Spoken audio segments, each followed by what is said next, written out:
Hey guys, what's up? And welcome back to the Alpha Girl Confidence Podcast. I'm your host, Shay Haddo, and you are listening to episode 200. I can't believe it's already been 200 episodes.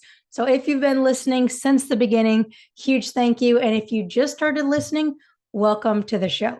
So, big episode 200. I wanted to go big with this one. I wanted to make sure that we had an awesome conversation and we had an awesome guest lined up for you. And I think we did just that. So, in today's episode, I sat down with Rachael Adams, who is an Olympian athlete for USA Volleyball. So she won the bronze medal back in 2016.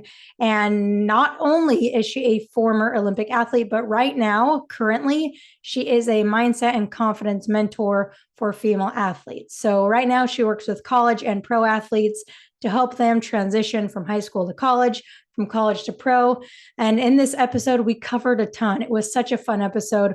We talked about her journey from becoming an Olympic athlete and how she started playing volleyball starting at the age of as a freshman in high school. So it's pretty crazy. We also talked about the importance of building self-awareness in order to improve confidence and as an athlete in general. We talked about how Rachael uses self-talk and how that was a big catalyst to how she started to become more confident and get her in the right mindset. We also talked about how she handled pressure in the Olympics, how she was able to handle the glitz and the glam and everyone wanting to talk to her and be a part of her life. And that was really interesting to hear from that perspective as well. So in this episode, we covered a ton. And then we also got into her new mentorship program, which is really awesome. So make sure you check out all the information in the show notes below, primarily college and pro level athletes that she will work with there. So make sure you check that out. It's called Confident and Capable Mentorship. And I hope you enjoy the episode. Make sure you're ready to take notes. This is going to be awesome for parents, for athletes, and for coaches. So I hope you enjoy the episode as much as I did. Have fun. Rachael Adams, welcome to the Alpha Girl Confidence Podcast. We are so excited to have you today. How you doing? I'm doing great, and I'm happy to be here. Yeah, when you sent that email, I was like, Rachael Adams, like you look so familiar. And then, like I said, when we were off air, I did my research on you, and I was like, yeah, I remember watching you play at Rio, volleyball player. And as I was doing my research, something interesting I found, and I'd love to hear about, is you didn't find volleyball until you were in high school, right? Yeah. Okay, so let's hear that story. Okay. Yeah, it's actually crazy because I think back every day, because I had an option to make two decisions, and luckily I made the decision that brought me to this moment. But I was spending the night at my best friend's house. She was an avid volleyball player, was on club teams, and we were going to the high school. So she was heading to the freshman incoming volleyball camp. And she asked me in the morning, like, hey, do you want to come in? Do you want to sleep in? Like, what do you want to do? And I was like, let me call my mom. Let me see, what I can do. And she said, hey, like, tell me what you want to do. I'll pick you up. They didn't have Uber back then. So Right. She was like, I'll pick you up. Like, just tell me what you want. And if she goes in, I'll pick you up.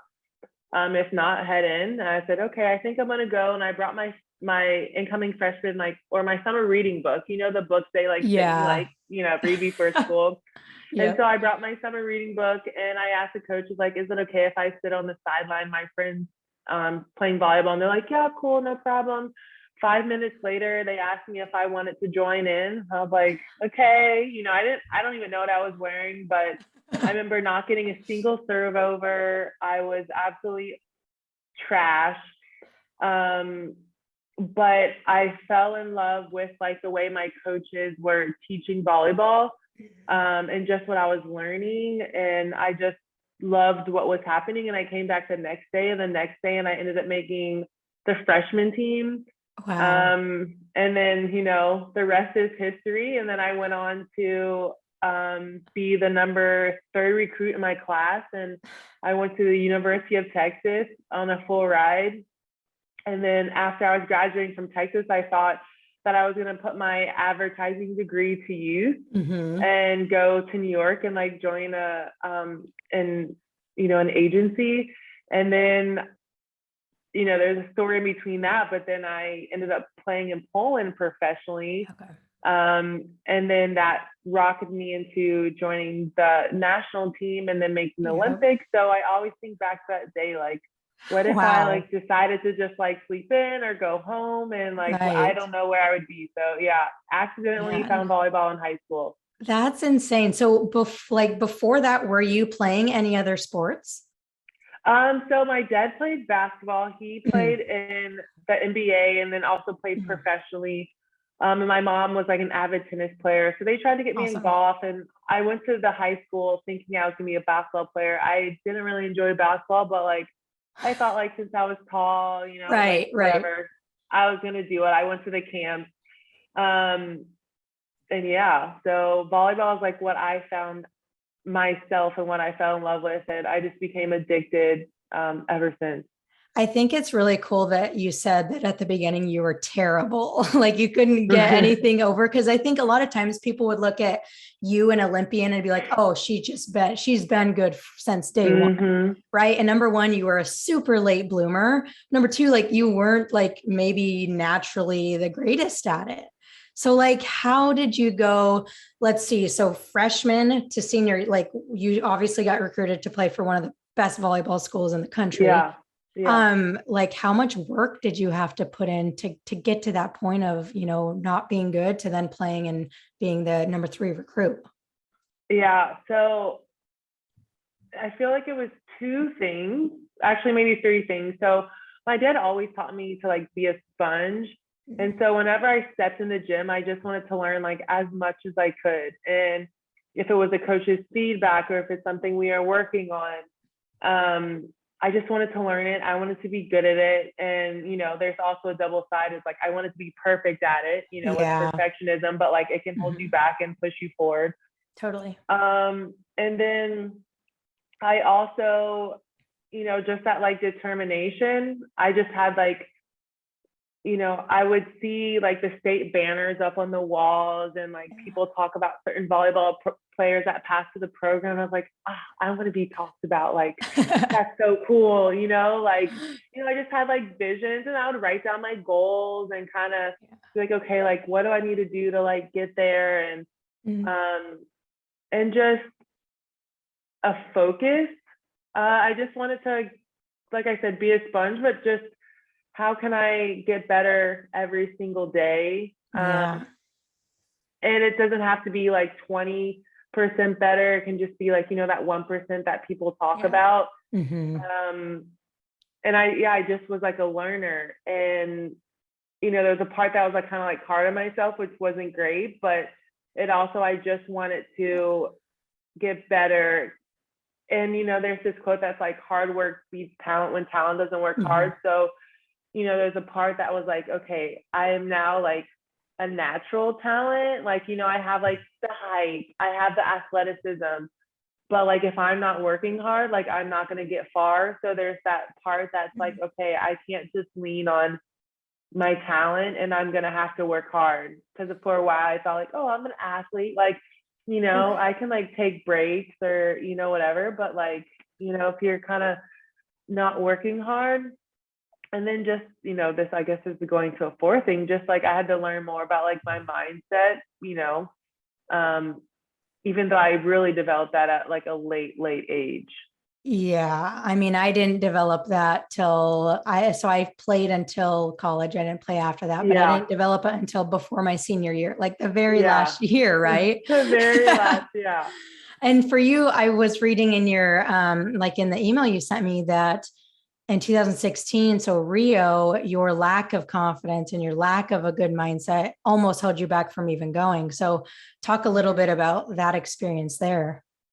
Yeah, so connecting it to like how I found volleyball, since I found it so late, since the day I walked into that gym, I had this belief that like I wasn't enough or I wasn't as skilled as those around me. Yeah. And I carried that belief with me, even though I went to Texas on a scholarship, even though I got invited into the USA national gym.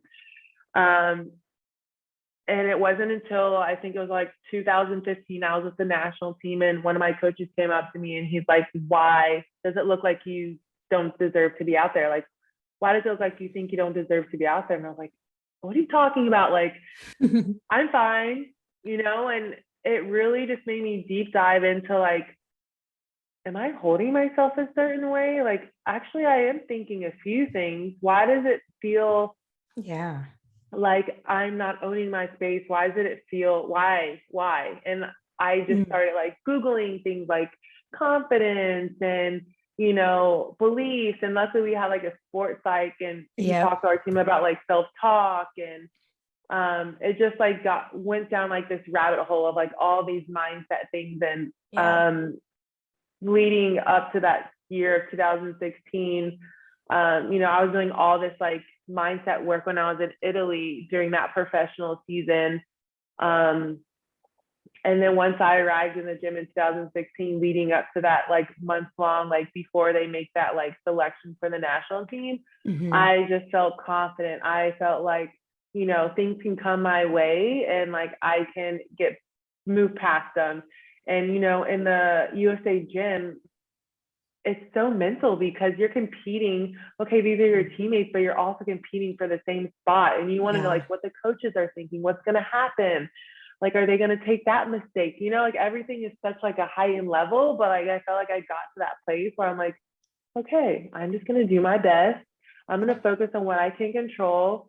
And, all these things that I kind of worked on allowed me to find that inner confidence, that inner strength, and that inner peace. Like when I entered that gym and I was able to perform how I wanted to due to like all of that work that I did behind the scenes. Yeah, that's amazing to like when you get to that point of realizing like, oh my gosh, like there's more to it, right? And you started doing research, and kind of the same thing with me. Like I was like, oh, like we have a sports psychologist and I can take these classes. Like, why don't I actually do it and actually apply myself? Yeah, seriously. So for you, I'm curious, like what were, if you had to say like the one or two strategies or kind of things that really kind of catapulted your confidence and started to change things for you? I would say number one would be self-talk. I had no idea what it was. And I don't know if you heard of the sports psych, Mike Gervais. He worked with like the Seahawks. And he was our sports psych. I'm so thankful. Oh my gosh, really? That's amazing. Yeah. So he worked with us for like 3 years. And he would come fly in and like do like group meetings, and it was amazing. But he was like, so guys, like, how is your self-talk? And I remember thinking like, I don't talk to myself. Like crazy people talk to themselves. Like, what are you talking about? And he had us, he's like, go into practice today and listen to the voice in your head after you make mistakes. Listen to the voice in your head when you're feeling uncomfortable on the court. Like, what is it saying? Like, just tune in. And I'm like, okay. So I went into practice and I like missed this serve and I was like, oh God, you suck. Like, why can't you make any of your serves? And I was like, there it is. That's self-talk. And he was like, he's like, there's two types, like positive and negative. And I was like, oh my God, like my self-talk is horrible. And like I learned more like about the inner critic, how it's like the same thing, but just like labeled differently, and how it can be like an inner mean girl. And I realized like I was my biggest bully, like me, like, the things I would say to myself, I would never say to a teammate. And once I was able to like just be aware of it. And then, after I decided like, I'm going to stop telling myself like I'm a bad server and I'm just going to see what happens. And I'm like, okay, I missed a serve. Like was my toss bad? Was my hand contact bad? Okay. Like I'm a good server, I'm a good server. And it was just a bad serve. And that summer, I got best server award at a tournament. And I was like, oh man, wow, this stuff, it like works. The mind is powerful. It works. Yeah. Like, wow. Okay. And then the second thing was, I told you I had that belief that like I wasn't enough since I started volleyball so late, and just like tackling like this limiting beliefs. And first, like obviously the awareness, like being aware that they're out there and like listing them out. Like, okay, what am I telling myself about myself, and what do I believe to be true? And then questioning them, like, are they true? Is this a fact? Like, what would happen if I didn't believe this? And obviously it's not like an overnight thing, but like just going head on first, like being aware and just being like, okay, I can choose not to believe this anymore. And that was like, those were like the two biggest things that like stand out to me that like just really just skyrocketed my confidence. I'm so glad you led with those, because so often we think of all these like really like tangible strategies. But actually, I did a training earlier this week around the 4 drivers of confidence. And the first one is self-awareness, right? Like if you're not aware of your thoughts and if you're not aware of your limiting beliefs, like you can't change it. Right. So it's this self-awareness first. And then it really is like questioning, like, oh, why am I thinking that? Where did that belief come from? Is that actually true? Because if we believe it's true, like obviously it's going to continue to stick with us.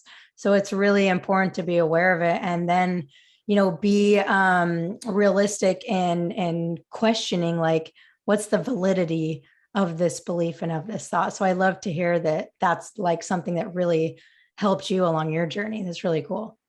Yeah, huge. It was big time. Nice. Awesome. So I want to hear about your first Olympic experience. So Rio. So how old were you? I know we're like similar age, but when you were in Rio 2016, how old were you? I was 26. Okay. Yeah. So I am not very good at math, but we're probably like the same then.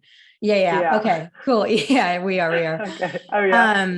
So with that being said, what was the experience like? Specifically, I want to hit on the pressure. Like that's the world's biggest stage. Did you feel a lot of pressure training for it, leading up to it when you were there? Kind of talk about the pressure that came with that. Yeah, I think we did a good job of talking about the pressure, the fact that there would be pressure and not just being like ignoring it and not having a conversation and just being like, hey, you're going to be an Olympian, you should not feel pressure, so like, so the fact that we just like addressed the elephant in the room, because for many of us it was like our first Olympics and for some it was their second. And I remember Mike said that being nervous is normal, and it means that you care and that you don't have to try to push it away, and you should just be like, hi, I see you there. Like, welcome. And first, it's normal. And then another thing that like just sticks with me still, I remember our coach was like, so tell me, like, is the net the same height? We're like, yeah. They're like, is the court the same size? And we're like, yeah. Like, the ball, is it the same size, or is it going to be bigger at the Olympics? Like, no, the same size. Is competition going to just like change? Like, are there going to be all these different girls that we've never played before? Like, new countries are going to just like pop up randomly. Like, no. And like everything that you need to just do exactly what you've been doing. Nothing changes, like, yes, like there will be more people watching, but just lean on knowing that you don't have to do anything more, anything less. Like everything that you've been doing has prepared you for this moment. And that just stuck with me. I was like, yeah, nothing, I'm not going to arrive and be like, whoa, look how high this net is. Like, it's the same net, like there's going to be like no surprises, and just things that help us, just like regulation of the breath and knowing, like being aware of like where we are, like, am I super activated, and like, how can I bring myself down? And I remember my first game at the Olympics, I didn't realize until the second set that my knee pads weren't even pulled up, I think I blacked out. And so then when I like actually checked into my body and was like, okay, like, all right, now let's start. Cause I don't even know what happened during the first set. I was just like in blackout mode, like volleyball, like not even there. So once I was like, okay, like I'm grounded, I'm here, like connecting to my breath. But there's going to be, and we address things like people that you haven't heard from since kindergarten are going to be reaching out. And it's true. Like I had people from kindergarten reach out with like pictures, and everybody wants to be a part of it, and rightfully so, but like, they're like, if you only text your mom before the game, only text your mom. Don't start texting. Don't change it. Yeah. Kindergarten and high school, like just keep to your thing. Like just keep it normal, keep it like to what you know, and don't try to do too much. Keep your same thing, because when you start to like do stuff out of it, it starts to feel like bigger and different. And yeah, so just things like that. But like if you don't post on social media a lot, don't start posting, and it starts to consume you, because you want to start being interactive and interacting with the fans. But if like you're not used to doing that before, like now's not the time to start. Like just keep to what you know. There's like so many pieces there, because at the Olympics, it's like you're this star, you're this person that everybody is like, oh, I know her, and wants to reach out and everything like that. But I think it's really important. And obviously for a youth athlete, it's not like that necessarily. But the core of it is, the principle is that no matter if you're playing in like a pickup game, or if you're playing, a championship game for nationals, whatever it is, like, don't feel like you have to change anything. And I love what you said is don't have to do anything more. You don't have to do anything less, just play. And I think we tend to like build it up in our minds, and our perspective of the pressure is usually what tends to like crush us in that moment. Yeah, 100%. Even if they're like going into trials and they're like, okay, I have to show my best. I have to do my best. I have to hit the ball harder. It's like, no, just lean on what you know, and you don't have to be anything more, anything less. Just like lean on your fundamentals, lean on everything that you've been building up to this moment, and that's all you need. Like, don't feel like you have to be something else than what you are. Were you someone that before games got like extremely nervous, or were you like pretty level-headed?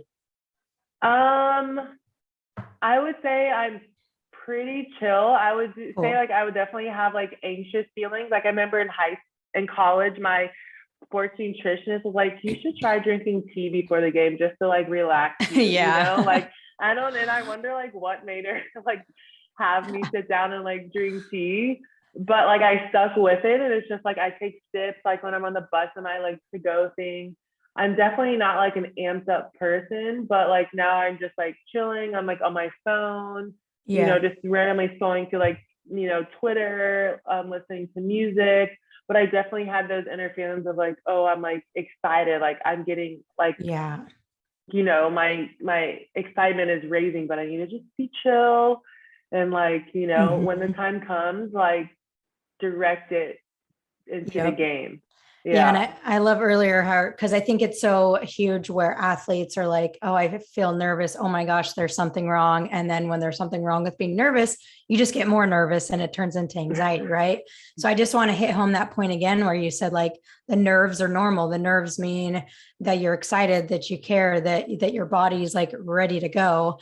And also when you were talking about like, you guys did breathing to make sure you regulate, right? Because if you're too low, then you're not going to perform. If you're too high, you're not going to perform. So it's like finding that middle ground. And it doesn't have to be like something that you're like, oh my gosh, I got to find the middle. But like, you got to kind of find the middle ground of like, some nerves are actually good. So don't let that freak you out. Like, let them come in. And exactly. And I remember one thing Mike asked us, like he told us about like the scales, like 1 to 7, like where do you perform at like your best? Like, there's some teammates that are like amped up on coffee, and they're like, they love being at a 6 or 7 at all times. They're like fighting with the ref and, like doing this, but like, that's not me, like, I feel like when I'm at my best, my activation level is probably at like a 4 or 5, like a 5, 4 or 5, like kind of like in the middle. Like I can get like excited, but like obviously if I'm too chill, I'm like probably like not here and like thinking about lunch, just knowing like what your activation and like what level is good for you. So like when you are like too chill, you're like, okay, like how can I get like raise that activation level? If like I am too high, like more than usual, like how do I lower that just a little bit? Right. And it goes back to being aware of, number one, like what's going on with your body, but also being aware of where works best for you on the activation scale. For you, like what was something that got you like really excited and pumped up and like ready to go? Was it music for you, or did you do anything else? Definitely music, but I think just like when I started warming up and moving and like the excitement of like the game and starting and like we're like doing hitting lines, and like I start to feel like that adrenaline happen and like it's Mm-hmm. game time mode, or just like entering the arena and letting that like Yeah. excitement like start to like fill me up. But maybe like if I realize like I'm way too high, like that means like I'm kind of like not even aware of like what's happening. Right. Mm-hmm. Like I'm not even like in the process of like the warm up, and I'm just like overhyped, or like, okay, like maybe I should stop talking to people around me and just like, let's like, you know what I mean? Mm-hmm. Yeah. Like things are way too activated. Yeah, because when you're too activated, it's like you really like aren't in your body and you can't think properly, and obviously you're not going to perform properly. So it really is about regulating that level of arousal and activation. So I love that. Very cool. So I think there's I kind of want to shift gears a little bit, where I think there's a misconception among youth athletes that think, oh, if there's an Olympian, or if someone's on the top level team, if they're the best player, then they don't struggle with confidence ever. Like they're just confident all the time. Right. And obviously that's not the case. You've seen it, like obviously you, maybe some of your teammates. It was my story as well. So what is your take on that whole idea of, if you're at the top of your game, then you don't struggle with confidence? Is there any truth or validity to that? No, absolutely not. I mean, I've played with some of like the best volleyball players in the world, and all in different countries, and everyone struggles with mindset, but I Yeah. believe the ones that don't let that mindset affect their game and their confidence is because they have that awareness and they have the tools to navigate it. So Yeah. it's always going to be there. It's always going to come like knocking at your confidence door and trying to chip away, Yeah. mistakes and what people might think. But it's about having that awareness and like the tools to kind of like navigate that. And I love sharing just words from athletes in interviews. Like even Serena Williams, she's like, I need to stop being a perfectionist because I never let myself acknowledge the things that go well, and it just like brings me down at times. She can be so hard on herself. Like Serena Williams, Yeah. like has mindset things that she needs to work on. And I see so many Olympic even track stars saying like they work with mental coaches and they talk about self-talk. And it's not true that once you get to a certain level, you have it all figured out, or you gain your confidence and you reach like, okay, I'm confident. That's it. That's Like it. nothing Yeah. can touch me. I've Yeah. reached it. Like I'm confident. Like no, Yes. things are going to be coming knocking at your door that you didn't even expect. And it's just about navigating it and questioning it and having those tools to like guide you past it. And that's Yeah. like the great part about being an athlete. Yeah, there really is no end game with confidence. There's no like, oh, I've reached the top of the mountain and I'm never going back down. Yeah. Because whether it's with athletics or not, it could be with business or with family or whatever, there's always going to be something that comes up. But if you have the tools and the awareness, like you said, then yeah, you're going to have these dips, but you have the tools to navigate you and guide you through that. So I know for me, and probably for you too, it's helping athletes to learn how to navigate the ups and downs of life, not just the ups and downs of being an athlete. Yeah, no, 100%. And I actually saw a post from you the other day talking about even just self-love and how you're not just helping athletes just with this confidence thing, but it's like a whole life thing. Like what you learn like on the court, like spills over off the court. Absolutely. And I want to get into that next, like what you're doing now, which is so awesome. You have something super exciting coming up here. So tell us about, is the Journey Strength, is that the correct name to it? Awesome. So tell us about Journey Strength, what it's all about. And then I'll ask some follow-up questions from there. Okay. So I started Journey Strength in 2016 around the whole, like going to the Olympics and navigating mindset and self-talk and self-doubt. And something that just got me through was like words. And I would be like, I'm the person that like is on Pinterest taking screenshots of everything, seeing stuff on Instagram. And like, I love keeping quotes and words around. And so Journey Strength was originally where I created water bottles and t-shirts and mugs to keep inspiring words for people to take with them on their journey during times that they question if they're enough, if they could do this, if they can continue. And now it's morphed into a place where I am now a mindset and confidence coach for female athletes to help them own their confidence during competition through the power of mindset. So it still has like the same why, and it's like, how can my journey help someone else? But the mission is different and diving more into like female athletes and being of service for them, like being a coach and also a mentor. And I created a 3-month program called Confident and Capable, where I just help athletes navigate that mush, talk about self-talk, limiting beliefs, perfectionism, being able to bounce back after making mistakes, and just having the tools that they can take with them on their journey to help them own their confidence during competition. And that's going to spill outside of competition, because once you kind of like navigate that, you see like the same things like outside of sport come to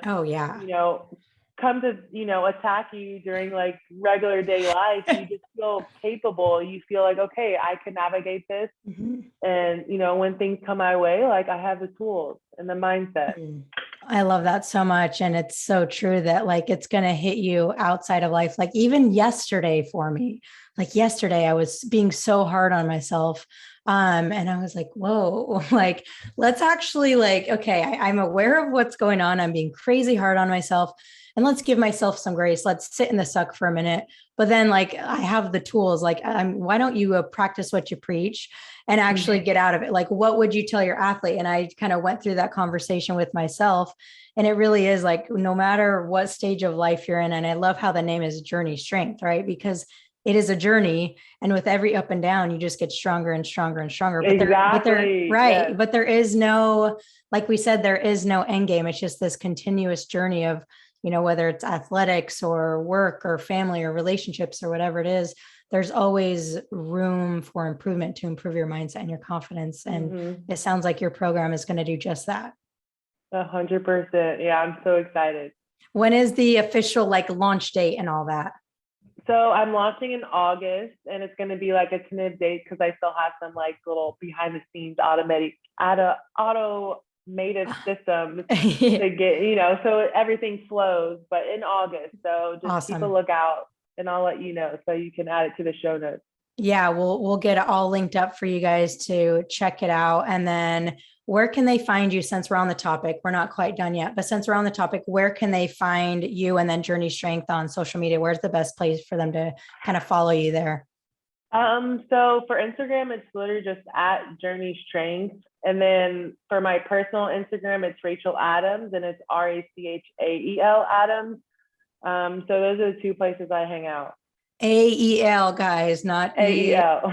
Not because usually EAL is more common, right? EL, just the EL, or just EL, right, cool. So, okay, one last kind of big question for you. Obviously, as an Olympic athlete, you've had a lot of ups and downs, trials and tribulations.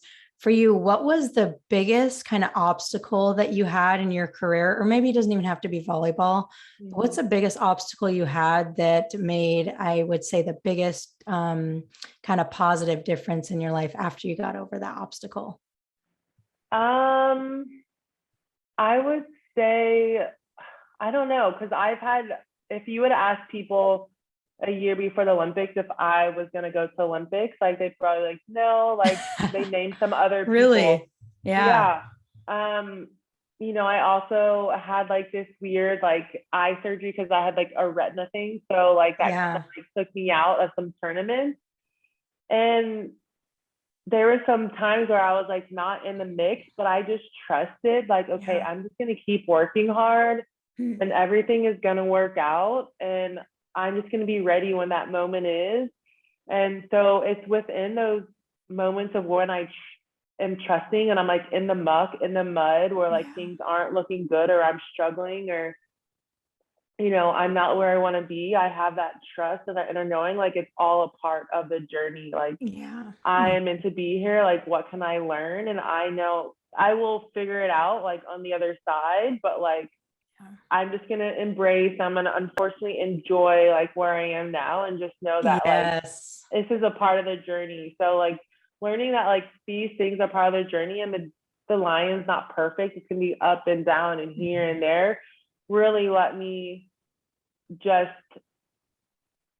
use that and become stronger.